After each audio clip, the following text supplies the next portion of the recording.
So நண்பர்கள் எல்லாருக்கும் வணக்கம். இன்னைக்கு பார்த்தீங்கன்னா இந்தியா முழுவதுமே வந்து ஒரு பேசக்கூடிய ஒரு விஷயம் வந்து என்னன்னு பார்த்தீங்கன்னா தமிழ்நாடு எலெக்ஷன் தான் பேசிகிட்டு இருக்காங்க. சரிங்களா? ஏன் வந்து அப்படி பேசுகிறேன்னு பார்த்தீங்கன்னா எல்லாருக்குமே வந்து தெரியும். அரசியலில் பார்த்தீங்கன்னா முதல் முறையாக வந்து ஒரு நடிகர் வந்து முதலமைச்சர் ஆகிறதுக்கான வாய்ப்புகள் வந்து நிறைய இருக்குது. சரிங்களா? அதனால தான் பார்த்தீங்கன்னா இந்திய லெவலில் வந்து தமிழ்நாடு தேர்தலை பற்றி வந்து பேசிகிட்டு இருக்காங்க.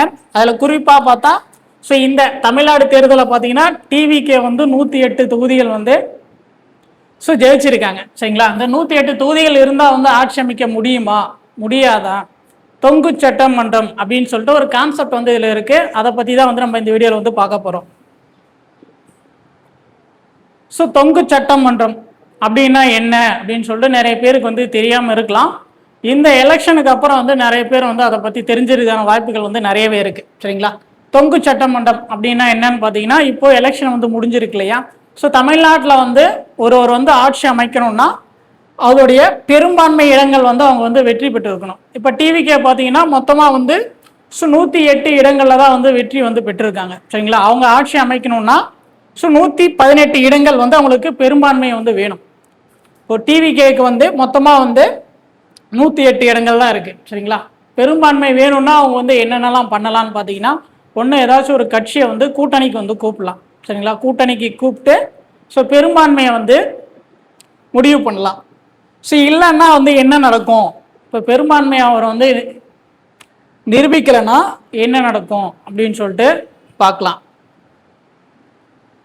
இப்போ பார்த்தீங்கன்னா ஆட்சி அமைகிறதுக்கான பெரும்பான்மை இல்லைன்னா என்ன வேணால் நடக்கலாம். சரிங்களா? அதுக்கான பேசிக்கான ரைட்ஸ் வந்து யார் வந்து டிசைட் பண்ணுவா அப்படின்னு சொல்லி பார்த்தீங்கன்னா ஆளுநர் தான் வந்து டிசைட் பண்ணுவார்.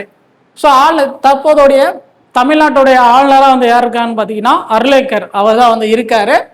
அவர் வந்து என்ன பண்ணுவாருன்னு பார்த்தீங்கன்னா இப்போ கரண்டில் வந்து இருக்கிற கட்சியில் டிவிகே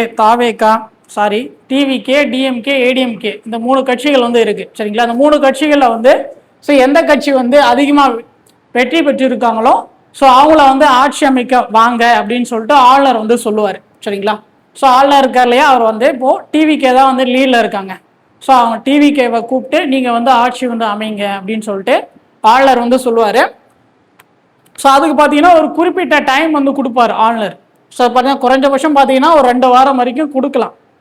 இந்த டைமை பொறுத்த வரைக்கும் பார்த்தீங்கன்னா ஆளுநர் தான் வந்து டிசைட் பண்ணுவார். அது 2 வாரம் தான் கிடையாது, 1 மாதமாக இருக்கலாம், இல்லை 2 மாதமாக கூட இருக்கலாம், இல்லை 5 நாளாக இருக்கலாம், இல்லை 10 நாளாக கூட இருக்கலாம். அதுக்கான டைம் பீரியட் பார்த்தீங்கன்னா டிசைட் பண்ணுற ரைட்ஸ் வந்து யாருக்கு இருக்குன்னு பார்த்தீங்கன்னா ஆளுநர் அவருக்கு தான் வந்து இருக்குது. சரிங்களா? அவர் பார்த்தீங்கன்னா ஒரு 2 வாரம் வந்து டைம் கொடுப்பாரு.